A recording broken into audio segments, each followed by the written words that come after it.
நான் ஒருபோதும் தமிழ்நாட்டை தலைகுனிய விட மாட்டேன். இவை வெறும் வார்த்தைகள் அல்ல, ஒவ்வொரு தமிழர்களின் உறுதிமொழி. தமிழ்நாட்டின் உரிமைகளையும் அதன் மண், மொழி, மானத்தையும் காக்க தமிழர்களாகிய நாம் நம் நெஞ்சில் நிறுத்திக் கொள்ள வேண்டிய உறுதிமொழி. 2026 தமிழ்நாடு சட்டமன்ற தேர்தல் ஆட்சி அதிகாரத்துக்கான தேர்தல் அல்ல. அது தமிழ்நாட்டின் எதிர்காலத்தையும் அதன் உரிமைகளையும் தீர்மானிக்கப் போகும் ஒரு மாபெரும் ஜனநாயக போர். ஒன்றிய அரசின் தொடர் அத்துமீறல்கள் நம் மாநிலத்தின் சுயமரியாதையை கேள்விக்குறியாக்கும் நிலையில் ஓரணியில் தமிழ்நாடு முன்னெடுப்பு ஒவ்வொரு தமிழனின் உரிமைக்கான குரலாக ஒலித்து ஒரு பெரும் மக்கள் இயக்கமாக உருவெடுத்துள்ளது. தமிழ்நாடு மீது கொடுக்கப்பட்டிருக்கும் பொருளாதார போரை எதிர்கொள்ள நெஞ்சுரம் உள்ள அரசியல் சக்தி தேவை. அதை உருவாக்கத்தான் ஓரணியில் தமிழ்நாடு என்கிற பரப்பு உரையை ஒரு இயக்கமாகவே தொடங்கி நடத்த இருக்கிறோம். உலகிற்கே பொதுமறையை தந்த நம் தமிழ் மொழியையும் கீழடி மூலம் உலகின் மூத்த நாகரீகமாய் உருவெடுத்துள்ள தமிழர் நாகரீகத்தையும் அழிக்க ஒரு கூட்டம் போலி தமிழ் பாசத்தோடு சுழன்று கொண்டிருக்கிறது. வரி பகிர்வு, கல்வி நிதியில் புறக்கணிப்பு, இந்தி திணிப்பு, புதிய கல்விக் கொள்கை, மீனவர்கள் பிரச்சனை, நீட் தேர்வு என தமிழ்நாடு தொடர்ந்து வஞ்சிக்கப்பட்டு வருகிறது. இந்த அநீதிகளுக்கு எதிராக முதலமைச்சர் மு.க. ஸ்டாலினின் குரல் தொடர்ந்து ஓங்கி ஒலித்துக் கொண்டிருக்கிறது. ஆளுங்கட்சியாக இருந்தாலும் எதிர்கட்சியாக இருந்தாலும் சட்டமன்றம், நாடாளுமன்ற, மக்கள் மன்றம் என்னைக்கு மக்களுக்கான குரலா ஒழிப்போம். வெள்ளம் என இயற்கை பேரிடர்களால் பாதிக்கப்பட்டாலும் தமிழ்நாட்டுக்கான நிதி வருவதில்லை.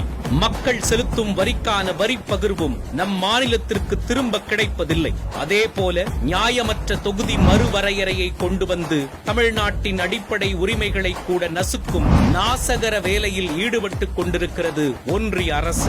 டெல்லியின் ஆளுகைக்கு தமிழ்நாடு என்றைக்கும் அடிபணியாது.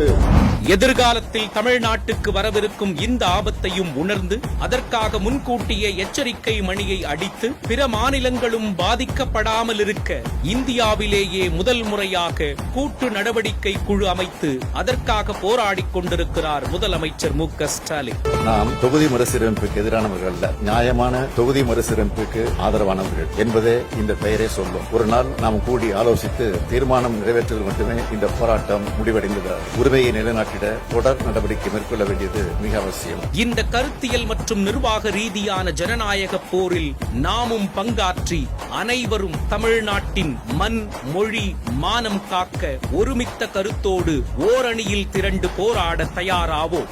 ஏற்கனவே 1 கோடிக்கும் மேலான குடும்பங்கள் இணைந்துள்ள இந்த ஓரணியில் தமிழ்நாடு இயக்கத்தில் மாநிலத்தின் மொத்த குடும்பங்களும் இணைந்து தமிழ்நாட்டின் தமிழர்களின் உணர்வுகளை எண்ணிக்கையில் இல்லாமல் எழுச்சியில் உலகறியச் செய்வோம்.